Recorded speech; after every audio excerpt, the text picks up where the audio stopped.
Mukhang magiging exciting na naman ngayong taon ang Metro Manila Film Festival dahil sa star-studded na agad ang unang 4 na official movie entries pa rito.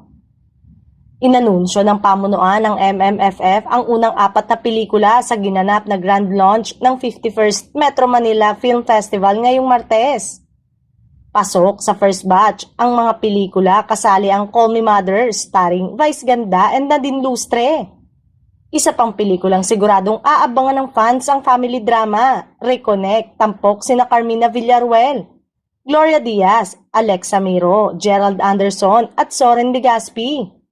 Balik MMFF naman si Piolo Pascual at magpapasiklab sa crime thriller na Manila's Finest. Muling bubuhayin ang classic horror franchise na Shake, Rattle and Roll, Evil Origins.